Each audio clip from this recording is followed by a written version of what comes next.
The global campaign for the Rwandans' human rights hereby calls upon embassies and high commissions representing their countries in Rwanda to promptly expedite relevant staff to visit prisoners of conscience currently held in the prisons of Rwanda. By prisoners of conscience, we especially refer to anyone having been arrested or jailed for exercising their basic freedom of expression, including criticizing the Rwandan government, its policies, practices, and its leaders. According to credible reports and information reaching to us, most of imprisoned prisoners of conscience are currently undergoing severe mistreatment, including being kept in isolation cells for extended lengths of period, beaten and tortured. In fact, according to the confessions of prisoners to some of their visitors, beatings, torture, and threats always increase with each visit of journalists. The latter are feared to publicize the ordeal facing those prisoners. We have also learnt that most of those prisoners of conscience have been informed by their torturers that they will be killed after the Commonwealth Head of Government meeting, which will be held in Rwanda from the 20th of June. While reports of such malpractices in Rwanda are quite rampant and have been widely publicized by organizations promoting the respect of the human rights, what remains shockingly astounding is the silence of the international community.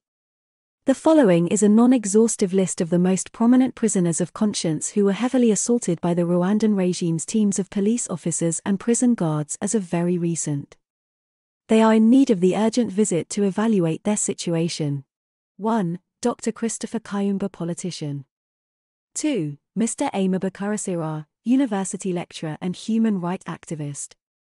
3. Ms. Yvonne Edamangu, activist and YouTuber. 4. Mr. Kiuma Neonsinga, activist and YouTuber. 5. Mr. Sylvain Sebumana, politician. Considering the above observations, and because there is no one in Rwanda who can afford to freely access and openly talk to these prisoners, we address the following recommendations to whom it may concern to take immediate action.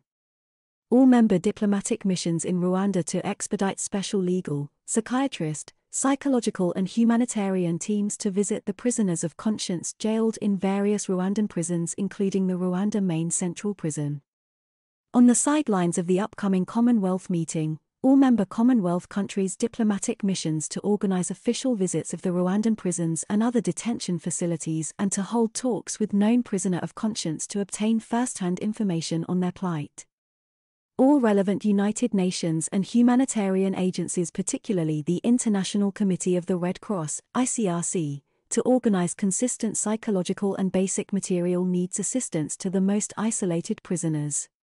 The government of Rwanda to immediately terminate violations of prisoners' laws, including mistreatment, torture, physical assault, and psychological harassment. All member diplomatic missions in Rwanda to take immediate and unequivocal actions if the government of Rwanda found responsible or its senior official members found conniving to mistreat and torture the prisoners of conscience with an aim to extract information or to oppress them. More information, visit us at www.rwandansrights.org or send us an email at info@rwandansrights.org.